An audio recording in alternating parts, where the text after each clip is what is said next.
Hello, I'm Caesar, and I'm going to tell you a bit about main idea and supporting detail. This is Rome. It's nice. Hot in the summers, yes, and full of disease, but, you know, it's home. Now, one thing we Romans learned from the Greeks had to do with engineering, specifically the use of columns. Check this out. We can build giant structures made out of huge slabs of heavy marble. The trick is in the support. Let me explain.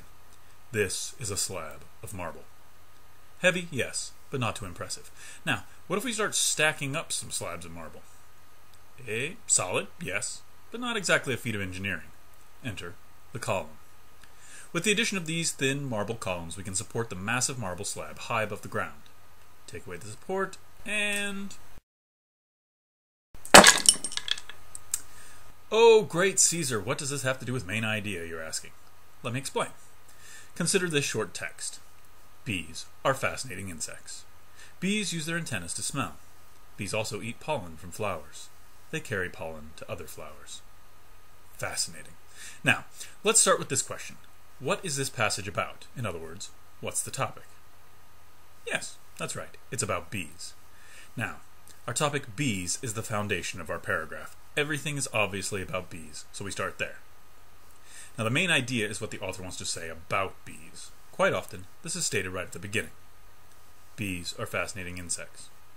Sounds good. Let's call this our main idea. There. Well, I guess we get the point, but I don't think anyone's going to put this on a postcard. You need to prove our understanding of this idea through supporting details. So, what's lying around that we could use to prop this idea up with?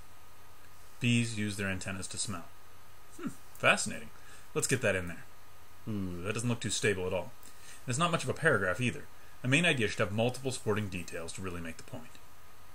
Bees also eat pollen from flowers. Nice. Let's get that in there. Better. But the main idea is going to fall apart here if we don't get a little more support. They carry pollen to other flowers. Phew. Okay, let's take a look. This looks like a pretty solid paragraph because all of these supporting details are connected to the main idea. Look, they all give reasons and examples explaining how and why bees are fascinating.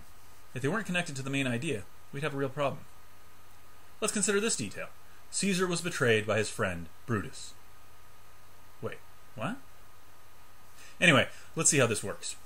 Is this detail supporting the main idea? No, it's not connected in any way. With a detail like this in there, my main idea falls apart. Okay, that was pretty easy. Now, let's consider this.